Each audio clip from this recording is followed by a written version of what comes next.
Halo, Assalamualaikum warahmatullahi wabarakatuh. Ketemu lagi minggu ini kita akan membahas bab 4 PPKN tentang arti penting memahami keberagaman dalam bingkai Bhinneka Tunggal Ika. Mari kita mulai ya, tentunya dengan saya Miss Nindi. Kita lihat bersama, di sini ada gambar kepulauan, yang mana kepulauan ini dipisahkan oleh laut. Lalu, wilayah NKRI adalah negara kepulauan ya. Kita bersama tahu bahwa NKRI itu terdiri dari beribu-ribu pulau.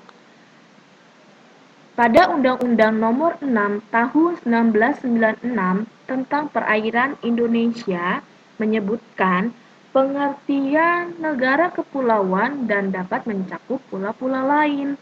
Di sini dicantumkan di Undang-Undang Nomor 6 Tahun 1996. Dalam konsep wawasan Nusantara, laut bukan merupakan unsur pemisah, akan tetapi menjadi unsur pemersatu. Seperti yang di opening tadi sudah dikatakan ya, laut bukan merupakan unsur pemisah. Dua aspek terjadinya konflik sebagai negara kepulauan. Maksudnya, kita sebagai negara kepulauan tentunya kita akan memiliki banyak konflik. Nah, di sini ada dua aspek yang menjadi penyebab terjadinya konflik. Aspek yang pertama yaitu kondisi kewilayahan NKRI sebagai negara kepulauan. Nah, dengan adanya aspek ini, maka dapat menyebabkan terjadinya perpecahan bangsa atau disebut disintegrasi. Ya, sejarah telah membuktikan bahwa pemerintah Indonesia pernah menghadapi persoalan adanya daerah yang ingin memisahkan diri dari NKRI ya. Nah, selain kondisi kewilayahan, aspek sosial budaya menunjukkan bahwa masyarakat Indonesia diwarnai berbagai macam perbedaan, ya. Nah, kondisi sosial budaya demikian menjadikan kehidupan bangsa Indonesia menyimpan potensi terjadinya konflik. Nah, buktinya sering terjadi konflik antara kelompok masyarakat yang dilatar belakangi perbedaan sosial budaya. Ya. Nah, kenyataan tersebut merupakan suatu perhatian yang penting ya bagi semua komponen bangsa agar dapat tetap mempertahankan persatuan dan kesatuan bangsa. Selanjutnya, apa yang harus kita lakukan sebagai komponen-komponen tersebut ya, terkhusus kita semua sebagai pelajar, apa yang harus kita lakukan? Nah, atas dasar dua alasan tersebut ya, maka penting sekali kita sebagai bangsa Indonesia harus memahami keberagaman dalam masyarakat Indonesia dengan tujuan mempertahankan persatuan NKRI. Tentunya untuk negara kita, negara Indonesia tercinta.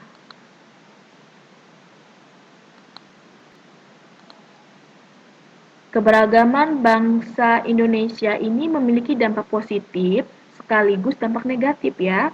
Nah, dalam dampak positif ini memberikan manfaat bagi perkembangan dan kemajuan. Sedangkan dampak negatifnya memang mengakibatkan ketidakharmonisan ya, bahkan kehancuran bangsa tersebut. Nauzubillah. Lanjut. Nah, kita kan harus menjaga persatuan dan kesatuan ya. Kesatuan itu apa sih artinya? Kesatuan adalah upaya untuk mempersatukan perbedaan suku, adat istiadat, ras, dan agama untuk menjadi satu, yaitu bangsa Indonesia. Oke, kita lihat.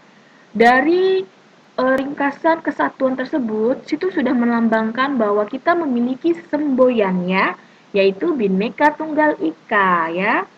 Bhinneka Tunggal Ika ini adalah moto, yaitu atau semboyan bangsa Indonesia. Nah, kata Bhinneka Tunggal Ika ini tidak hanya sebuah kata, tetapi memiliki makna yang dalam ya. Kita bisa bersama, kata Bhinneka Tunggal Ika ini terdapat di kitab Sutta Soma, yang mana ditulis oleh Empu Tantular pada abad ke-14, ya, di masa kerajaan Majapahit. Di sini ada tulisan Bhinneka Tunggal Ika Tanhana Dharma Mangruwa. Oke, kita lihat. Nah, makna Bhinneka Tunggal Ika. Kita lihat, secara harfiah, Bhinneka Tunggal Ika terdiri dari 3 kata ya, yaitu Bhinneka, Tunggal, dan Ika. Jika diartikan, Bhinneka artinya beragam, Tunggal artinya satu, Ika artinya itu. Oke? Nah, maknanya adalah berbeda-beda tetapi tetap satu, mengandung makna meskipun bangsa Indonesia terdiri atas beraneka ragam suku bangsa, adat istiadat, ras, dan agama, namun keseluruhannya itu merupakan satu kesatuan, yaitu bangsa dan negara Indonesia. Oke. Nah, semboyan Bhinneka Tunggal Ika ini terdapat pada lambang negara kita, yaitu di burung Garuda. Kita bisa lihat ya, di burung Garuda Pancasila. Di kakinya kita bisa melihat ya, mencengkram sebuah pita yang bertuliskan Bhinneka Tunggal Ika. Oke. Kita baca bersama, Persatuan Bangsa dan Negara Indonesia tersebut disimpulkan dalam Peraturan Pemerintah atau PP nomor 66 tahun 1953, 1951 tentang Lambang Negara Republik Indonesia yang diundangkan tanggal 28 November 1951 dan termuat dalam Lembaran Negara nomor 2 tahun 1951. Sangat menarik ya pembahasan kita. Nah, kita tidak hanya memiliki semboyan Bhinneka Tunggal Ika sebagai alat pemersatu bangsa. Oke, ternyata kita memiliki banyak ya. Selain semboyan Bhinneka Tunggal Ika, kita ada dasar negara Pancasila. Apa dasar negara Pancasila kita? Ya ini, yaitu Pancasila. Oke, lanjut. Nomor 3, kita memiliki bendera merah putih sebagai bendera kebangsaan kita. Kita harus bangga sama bendera kita ya. Yang keempat, bahasa Indonesia sebagai bahasa nasional dan bahasa persatuan. Siapa yang tidak bisa bahasa Indonesia? Bisa semua ya, itu wajib. Kita harus tahu bahasa nasional kita, oke? Lanjut, nomor 5, lambang negara. Siapa yang tahu lambang negara kita? Lambang negara kita yaitu burung Garuda, ya. Nah, selanjutnya yaitu ada nomor 6 nih, lagu kebangsaan Indonesia Raya, ya, yang diciptakan oleh W.F. Supratman. Ini ciri khas kita. Dan yang terakhir ada lagu-lagu perjuangan. Ada contohnya Maju Tak Gentar, Sorak-sorak Bergembira, dan yang lain-lainnya, ya. Kita harus tahu alat-alat pemersatu bangsa kita dan kita harus mengenalnya. Selanjutnya, kita sudah mengetahui nih dua aspek konflik yang terjadi konflik di Indonesia. Terus sikap kita bagaimana? Kita sudah tahu makna Bhinneka Tunggal Ika, kita sudah tahu alat pemersatu kita. Maka kita harus bersikap ya atau berperilaku toleran terhadap keberagaman tersebut. Oke. Nah, perilaku yang pertama yaitu perilaku toleran dalam kehidupan beragama. Kita sudah tahu berbagai macam agama di Indonesia. Bentuk perilakunya seperti apa sih? Nah, yang pertama kita bisa melaksanakan ajaran agama yang dianut kita masing-masing dengan baik dan benar, ya. Lalu menghormati agama yang diyakini orang lain. Kita saling menghormati, ya. Selanjutnya tidak memaksa orang lain untuk menganut agama lain. Kita tidak ada pemaksaan dalam memilih agama kita.